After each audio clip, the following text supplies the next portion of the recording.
How do you find the courage to take the next step even when you're scared? I'm here with Jet Noir from jetnoirmuse.com, and I'm Kathy Vartuli from theintimacydojo.com. And Jet, how do you find courage when, we often face things that are scary, and sometimes you carry your cat around with you.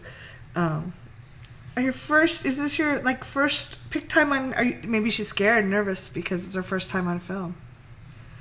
Yeah, she just doesn't want to get down.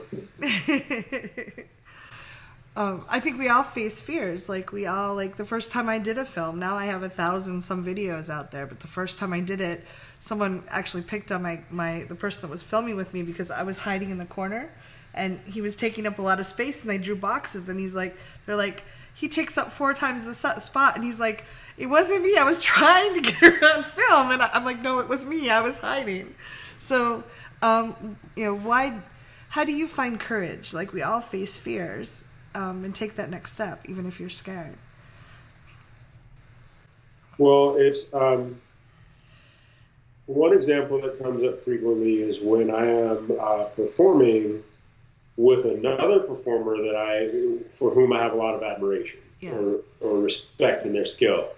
And what I had to learn early on is that instead of me thinking of me and that performer comparing each other or who's better or anything like that. Instead, I just realized that no matter how the audience feels about that performer, when I go on next, they're going to see something different. Mm-hmm. So it's really not on me or anyone really to label it better or worse. It's just different. It's the expression in the moment. Right. And because it's different, then I hope that they'll appreciate both performers, mm-hmm. And so to answer your question, how do I move forward when I'm worried or I'm intimidated? What do I do now? Then I tend to approach it with logic. I tend to just be pragmatic about it. Another thing that'll happen is before I get on stage, then my heart rate is going a lot faster, right? and there's this mixture of adrenaline high and holy shit, who signed up for this? What was I thinking? Right. And so when that's happening, what I tend to do is I just, again, I'm approaching it with this sort of logical mindset. I just flash forward to the worst, most ridiculous case scenario. And as I'm imagining it, it usually involves me falling off stage or something just so ridiculous, right? And then when I start to think of that, I just laugh. I laugh out loud because it's just that ridiculous. Yeah. And then at that point, I'm sitting backstage laughing, and then I'm relaxed. Yeah. Well, I love that. It seems like you're changing your mindset. You're first I don't have to be perfect. I don't have to be better than this other person. I just get to be me. And then you're also I think a lot of times we're so scared of what the worst thing that can happen is, but we don't name it. And so naming the worst thing is really powerful because it's something concrete. We can go, oh, if that happened, I'd feel horrible, but I'd also be alive. The world wouldn't collapse in on itself. Right. So, and I've seen you perform. You don't look nervous at all. So I think realizing that other people can be nervous, even if we don't look it, I always feel oh, no one else is ever nervous. There's something wrong with me. So it's okay to be scared and do it anyway. So here's a fun fact. Yeah. I use that same trick when I am when I'm getting my driver's license picture taken. Oh, really?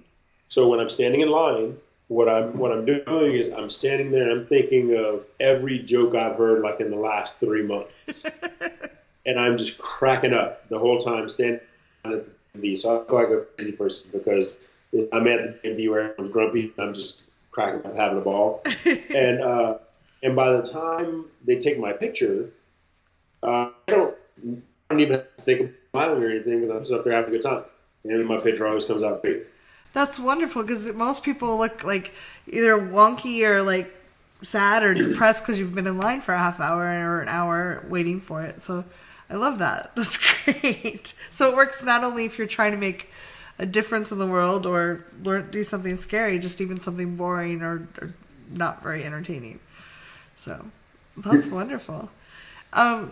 I'm excited. We have a talk at ConvergeCon on finding the courage to take next steps even when you're scared, and I'm really delighted that you're on the panel to share that, because I've seen you do amazing things in the world, and I think that the more people realize that we can be scared, that even someone as together looking as you can be up there being scared, it lets more people reach for the next step, and we need more of that in the world.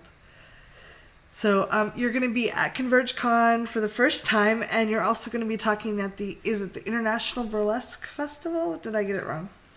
Close. It's the Vancouver International Burlesque Festival. Okay, yeah. So that's right after that, and you and I will also be doing a pre-con on sexy negotiation on Friday. So if you're watching this and you'd like to show up, we'd love to see you there. Jet may use a joke, and we'll definitely talk about the courage that it takes to negotiate and talk about these things. So thanks so much for being here, Jet, and I'll see you in a few weeks. Thanks. I'm glad we had a chance to do this.